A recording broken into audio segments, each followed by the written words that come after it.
Kami sempat tinggal cukup lama di negara Jepang dan ada 4 konsep frugal living ala orang Jepang yang kami mau bagikan di video hari ini. Seperti apa? Simak setelah yang satu ini.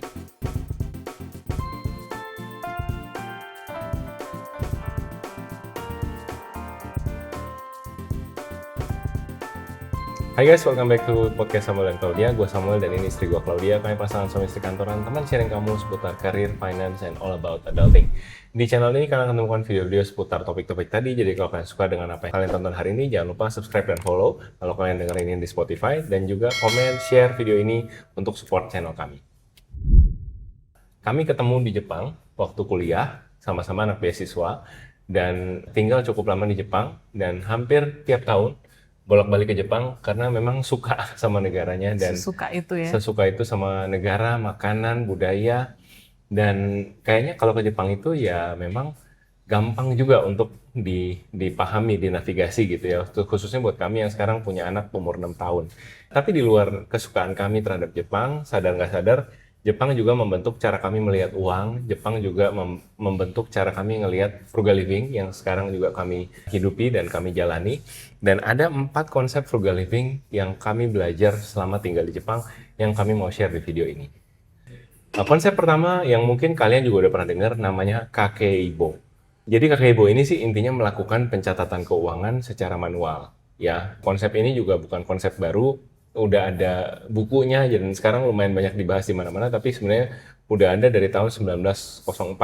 Jadi udah dari zaman dulu. Udah 100 tahun lebih ya? Udah 100 tahun lebih. 120 tahun lebih. Betul. Nah, konsep kakeibo ini juga sebenarnya kami lakukan sudah cukup lama ya untuk budgeting. Jadi benar-benar semuanya itu dicatat. Awalnya itu nyatetnya masih pakai aplikasi. Tapi sekarang kami catatnya di Excel karena lebih gampang untuk ditransfer, bisa lihat chartnya, terus bisa dibikin pie chart, line chart. Tapi dulu tuh pakai aplikasi.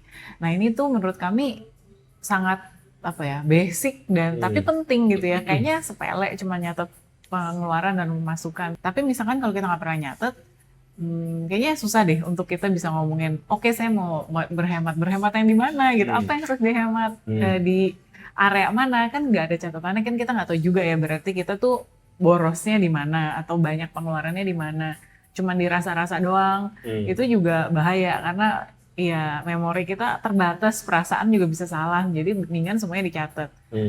Buat teman-teman di sini yang belum pernah nyatet, kita rekomen banget untuk mulai dulu at least 3 bulan. Kenapa? Karena kalau cuma 1 bulan itu susah untuk dilihat polanya. Bangun kebiasaan ya. Itu juga sih, kalau bangun kebiasaan 21 hari kan katanya to create a new habit. Tapi kalau untuk bisa mulai membandingkan, untuk melihat rata-rata, untuk melihat ini ada anomalinya di mana, kayaknya minimal tuh harus 3 bulan. Karena kalau cuma 1 bulan ya, misalkan kalau kayak bulan Juli ini mulai nyatetnya, Juli mungkin mahal kan karena harus bayar uang sekolah, terus mungkin ada nanti beli buku, beli seragam baru. Nah, mungkin padahal bulan-bulan berikutnya nggak semahal itu karena ya itu tadi kan biaya-biaya tahunan ya yang 1 kali per tahun. Jadi ya kalau menurutku sih better mulai pencatatan minimal 3 bulan dulu biar bisa dibahasnya lebih enak, biar bisa dipelajarin dengan lebih enak. Banyak orang yang bilang mungkin ribet membuat catatan keuangan seperti ini. Tapi aku mau bilang, justru ribet itu that's the point. That's the point of kamu meribetkan diri sendiri lebih sedikit untuk create yang namanya friction. Friction atau hambatan-hambatan kecil ketika kamu ingin membeli sesuatu. Jadi ketika kami mau membeli juga, ini mungkin exercise yang dulu kami lakukan, cuman sekarang karena udah terbiasa jadi nggak terlalu sering gitu ya. Aku for my experience, aku keluarin semua kartu kredit dari dompet. Terus aku taruh di dompet tuh cuman cash. Nah, orang Jepang kan juga ya, mereka cash banget ya. Nah, kita nggak secara langsung belajar dari mereka sih. Cuman aku menemukan kalau aku punya cash, terus aku bayar pakai cash, itu ada perasaan bayar, terus kan dapat struknya aku simpen, terus sampai rumah aku harus catat gitu ya. Itu membuat aku tuh ada beberapa step yang harus aku lakukan untuk membeli sesuatu. Jadi otak kita tuh dipaksa untuk hadir dan ingat gitu. Apa sih yang kita beli, apa yang lagi kita lakukan sekarang. Lawannya dari itu adalah ya frictionless shopping yang kalian sering rasakan sekarang mungkin di e-commerce atau di pengalaman bayar pakai kartu gitu ya, yang pokoknya semua serba cepet, tinggal tap, tinggal pencet, tinggal check out, semuanya rasanya kebayar gitu. Jadi kalau bisa lewat si kakak ibu ini tidak hanya sekedar mencatat, tapi juga membuat kayak friction-friction kecil gitu sebelum kita melakukan satu pembelian.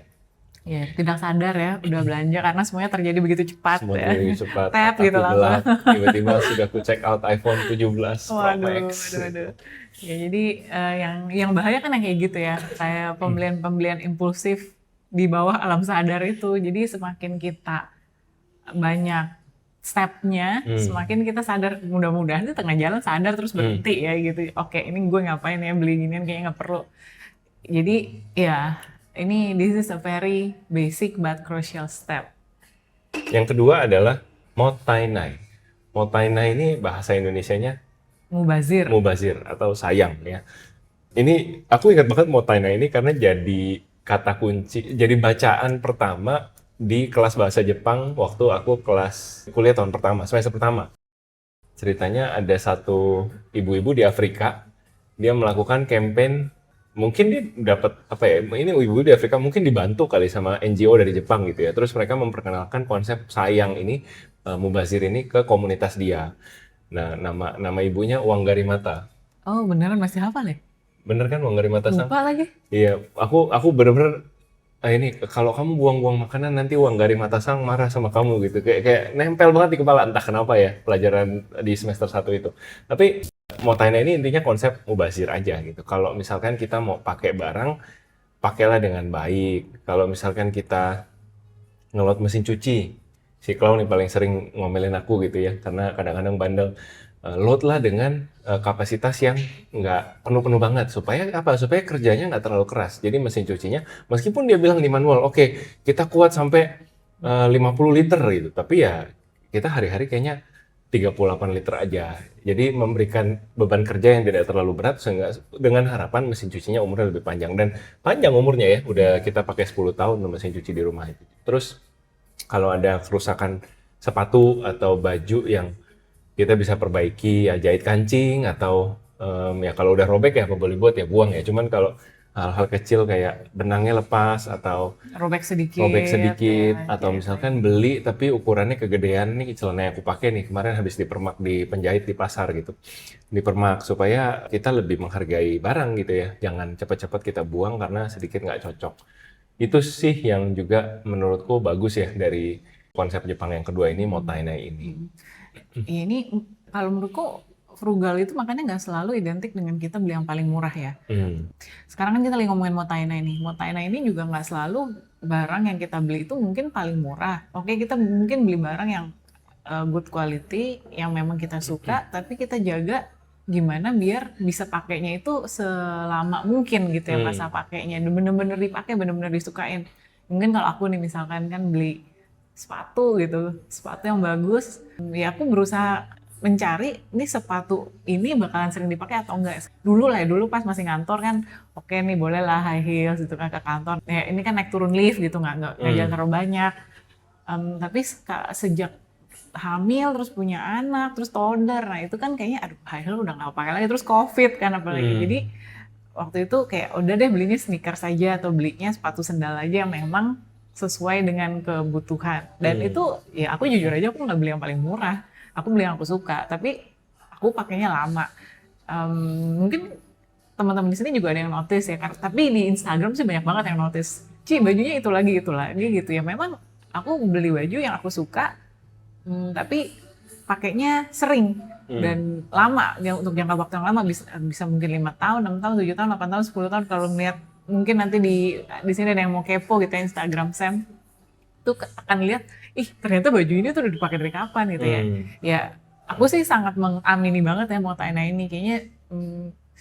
Kalau beli barang murah pun tapi kita nggak memanfaatkan dengan baik gitu ya, maksudnya ya dibuang atau cepat rusak, itu menurutku lebih sayang sih daripada mendingan kita beli yang bagus sekalian dan benar-benar kita cherish ya, kita sayang, kita pakainya juga seneng untuk jangka waktu yang lama. Ya aku akan milih yang mendingan aku pakai lama dan aku suka banget gitu daripada yang murah-murah terus akhirnya jadi sampah numpuk gitu kan, meningkatkan volume sampah yang sudah mulai mengkhawatirkan ini. Jadi buat aku motainai ini sangat dekat dengan kehidupanku sehari-hari.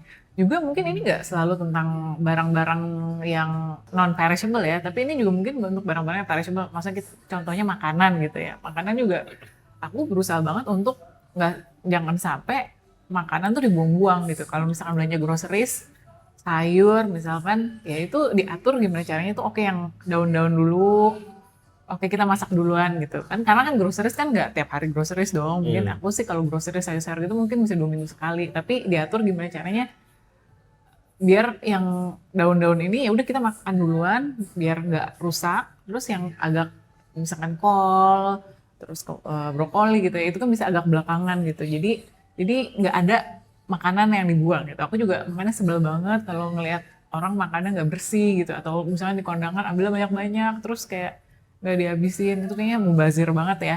Walaupun kan sebenarnya kamu nggak beli gitu, tapi kan itu buang-buang gitu, buang-buang resources makanan. Jadi ya marilah kita hidup dengan mindset tidak mubazir ya untuk dalam segala hal, bukan cuma soal yang barang-barang non perishable seperti baju, gadget dan sebagainya, tapi juga untuk barang-barang yang perishable gitu. Untuk lebih mindfully ya dalam mengkonsumsi sesuatu.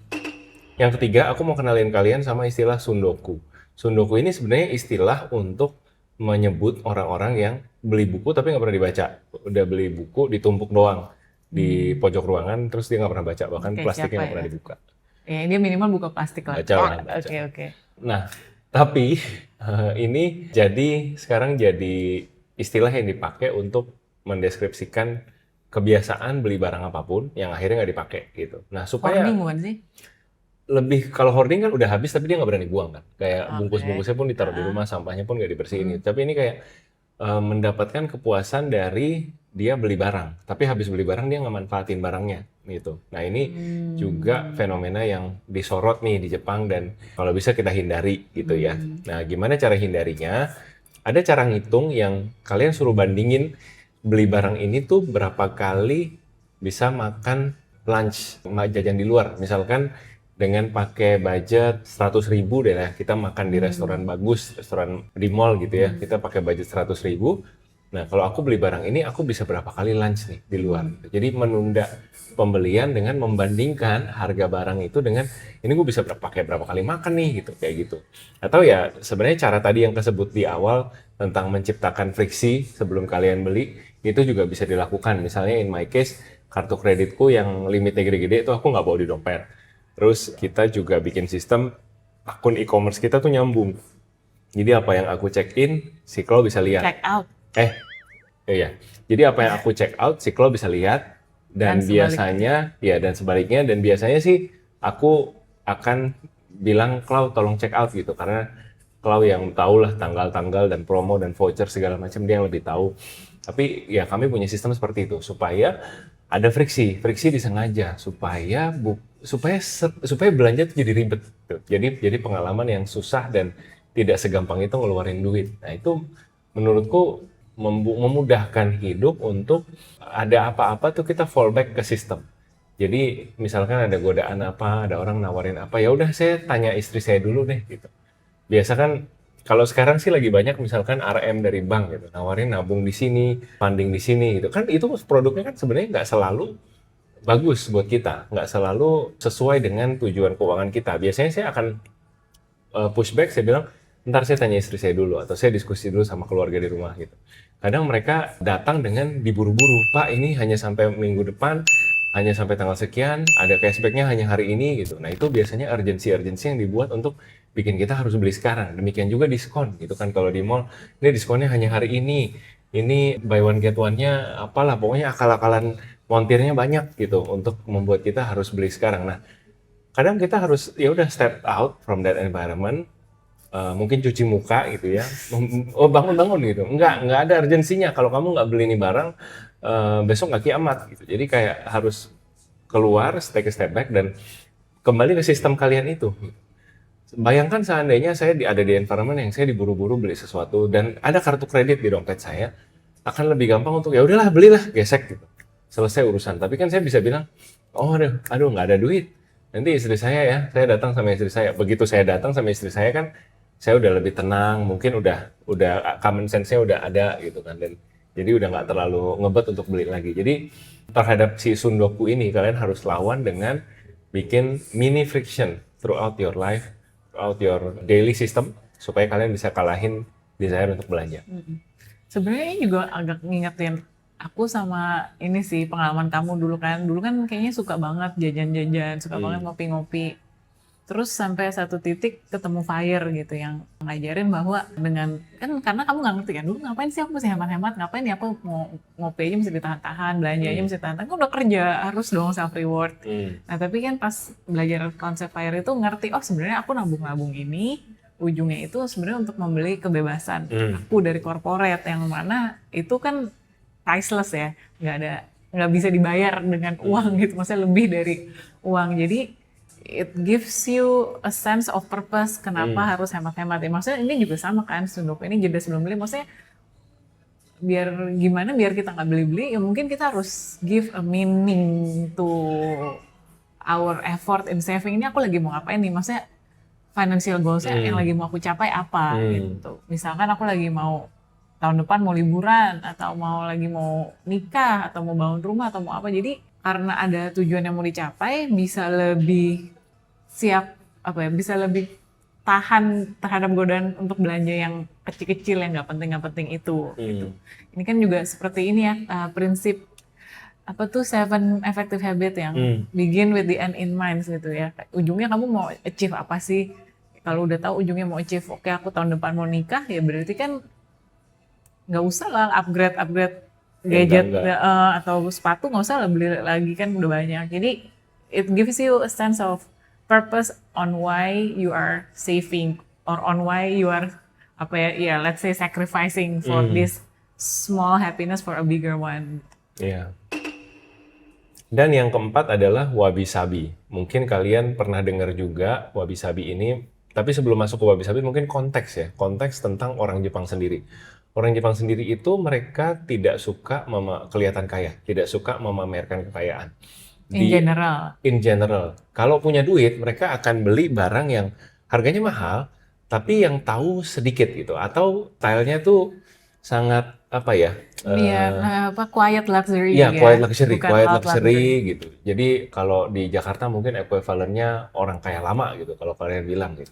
Nah, di Jepang tuh seperti itu. Jadi mereka tidak normal untuk stand out, kelihatan mewah, kelihatan mentereng gitu. Mereka akan, wow, hebat kamu ini ya, kamu sultan dari mana. Nah, jadi mereka justru bukan budaya mereka untuk seperti itu. Nah, jadi dengan budaya yang seperti itu, lahirlah si wabi sabi ini gitu. Puas dengan kesederhanaan, dengan tampil apa adanya, dan kekayaan itu tidak perlu ditampilkan dalam sehari-harian kita. Tidak usah loud gitu about our wealth. Nabung, save for rainy day. Pokoknya ya agak mirip dengan filosofi Cindo di Indonesia, Asia Timur gitu ya. Sebenarnya mirip-mirip ya.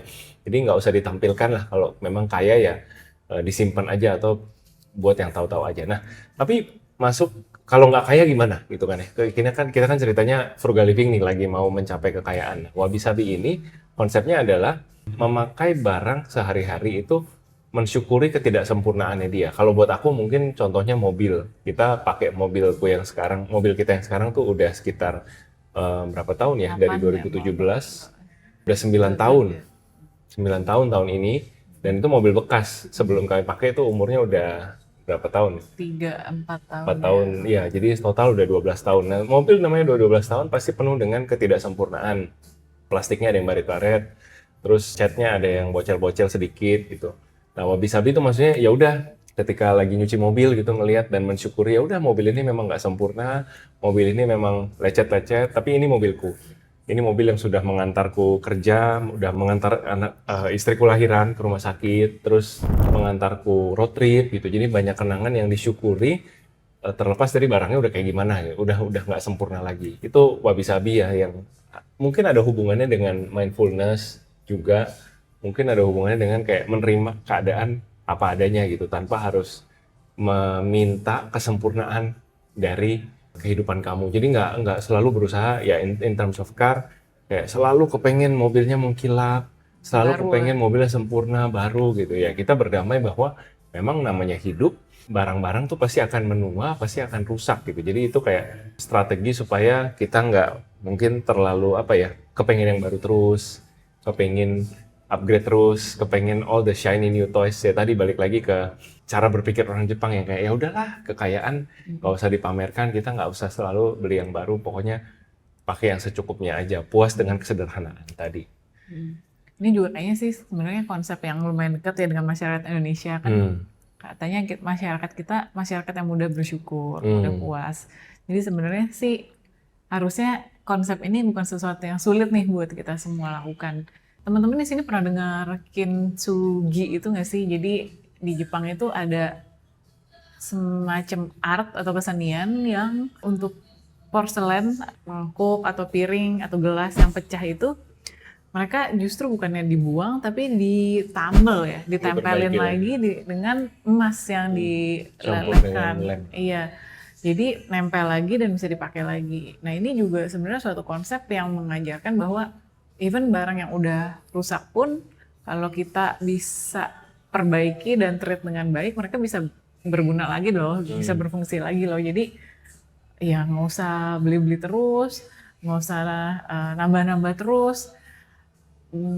Ya merasa cukup aja dengan apa yang udah dipunyain. Juga satu hal sebenarnya aku notice ya, kalau kita main ke rumah teman-teman kita yang orang Jepang itu, mereka tuh rata-rata rumahnya tuh apa ya, minimalis gitu ya, kayaknya nggak banyak barang, kosong, secukupnya, semuanya tuh secukupnya. Oh ya orangnya ada 3 ya mungkin mangkoknya 4 deh gitu kan, 5 deh gitu kan kalau ada tamu, bener-bener sumpitnya ya udah 4 atau 5 pasang deh, gelasnya juga ya udah sepakainya mereka terus kalau ngeliat rumahnya tuh kayak barangnya dikit kayak bukan yang kayak suka hoarding apa, kalau groceries beli snack juga kayaknya ya udah dikit-dikit aja. Mungkin ini juga karena budaya konbini yang di Jepang itu sangat kencang ya, jadi orang Jepang tuh menganggap konbini atau convenience store itu kayak extension dari lemari es mereka, saking konbini itu di mana-mana dan mereka tuh biasanya cuma tinggal jalan kaki 3 menit 4 menit udah ketemu, pulang kantor ketemu. Jadi mereka ngerasa ngapain gue beli banyak-banyak, stok di rumah, stok di kulkas, bikin penuh kulkas, nanti expired terus jadi nggak kemakan, jadi mau tainai tadi jadi mau bazir. Ya udah gue akan beli seperlunya aja. Kadang-kadang ya udah ke konbini cuma beli minuman 1 botol, ya udah mereka santai aja gitu. Besok ntar malam atau besok siang kalau aus lagi gimana, ya udah tinggal jalan lagi beli lagi gitu. Jadi memang apa ya, sederhana dan hidupnya dibikin apa minimalis gitu ya, nggak banyak gitu belinya. Kan kalau misalkan mereka masak gitu, ya ini temanku pas kuliah dan roommateku itu dia kalau masak, aku ingat banget, oke hari ini dia mau bikin siumai. Dia udah download semuanya dari internet cara masaknya. Terus bener-bener oke, bikin siumainya 5 ya. Dia bener-bener oke, kacang polong itu yang dari frozen veggies itu dia keluarin 5 gitu. Maksudnya kayak bener-bener mereka tuh seperlunya gitu loh semuanya dikeluarinnya. Ya kan, kalau kayak nasi gitu, nasi kan masak nasi di rice cooker kan nggak mungkin masak nasi sekali sedikit-sedikit kan. Pasti kan minimal 1 cup masak. Nah terus kan biasanya kalau yang di dorm gitu, student dorm tuh ngomongnya apa ya, di asrama itu kan ya makannya kita berapa sering sih gitu, berapa banyak sih sekali makan. Ya kalau orang Jepang tuh udah jadi mereka pakai saran wrap, sling wrap itu yang plastik lengket itu. Oke udah di porsi-porsi ini, jadi sekali masak bisa jadi 5 porsi. Oke 1 porsi aku makan sekarang, yang 4 porsinya itu mereka until iya ditutup rapet pakai si saran wrap, itu udah semuanya masukin freezer atau masukin kulkas. Jadi nggak mau tainai tadi. Ya itu lagi tadi mungkin wabi-sabi ya, puas dengan ya udah sederhana aja, nggak usah ribet-ribet, semuanya dibikin simple, dicukupin aja gitu. Dan itu aku ya belajar banyak sih ya dari mereka itu, bahkan masak nasi pun aku juga jadi sekarang ikutin mereka gitu ya. Masaknya secukupnya, terus kalau sisa langsung diuntil-until, dibungkus per porsi, masukin di kulkas. Jadi pas nanti besok mau dipanasin ya udah 1 porsi, nggak usah semuanya dikeluarin, semuanya dipanasin, masukin kulkas karena basi kan, mau tainai jadinya. Betul. Dan yang kita paling suka dari 4 konsep ini yang kita share di video ini adalah nggak ada satupun yang kayak mengisyaratkan kamu tuh harus pirit-pirit, harus hidup susah gitu, frugal living. Jadi bukan tentang hidup susah, tapi tentang gimana kita bisa efisien, kita bisa efektif menghargai sumber daya yang ada di sekitar kita, memaksimalkan barang-barang yang kita punya dengan baik, memakai sesuai fungsinya supaya awet, supaya umurnya panjang gitu. Jadi it's not always about buying cheapest stuff. It's not always about saving more money, most money gitu. Tapi ini juga tentang efisiensi dan memakai barang-barang dengan bijak. Itu yang kita suka banget sih dari 4 konsep ini. Dan juga mungkin tentang mindfulness itu ya. Mereka tuh kayak, oke, mindfulness gue lagi minum teh gitu kan, lagi minum kopi, dinikmati gitu. Be present with your tea, with your coffee, with you reading a book. Dan find joy gitu ya in that simple action. Betul. Jadi itu juga sih yang kayaknya aku belajar ya dari orang Jepang gitu. Mereka bener-bener ya udah nikmatin deh, satu-satu mau ngapain ya, minum kopi, ayo minum kopi. Kita lagi mau berenang ke pantai, kita berenang ke pantai. Ini lagi summer, kita mau makan semangka, ya udah kita masak, kita enjoy di semangka. Karena kan udah ini waktunya kan mereka musimnya ganti, udah nggak ada semangka lagi, udah nggak bisa makan lagi, udah nggak summer lagi. Jadi find joy in simple things and be mindful in everything you do gitu ya. Itu akan membuat kita lebih bersyukur dan menikmati sih dengan apa yang kita punya saat ini. Thank you for watching guys, mudah-mudahan video ini bermanfaat. Apalagi tips-tips frugal living yang kalian pernah belajar, boleh juga share di kolom komentar di bawah. Take care and see you guys in the next video. Bye!